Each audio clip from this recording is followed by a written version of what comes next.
ఈ ఆలయం 12వ శతాబ్దం కాకతీయుల యుగానికి సంబంధించినదిగా చరిత్రకారులు భావిస్తున్నారు.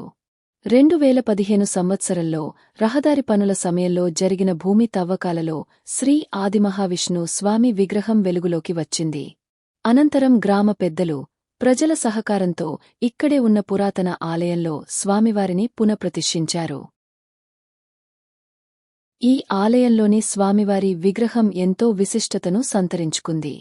ముందు భాగంలో విష్ణుమూర్తిగా, వెనుక భాగంలో అమ్మవారి రూపంగా ఒకే విగ్రహంలో దర్శనమివ్వడం ఈ క్షేత్ర ప్రత్యేకత.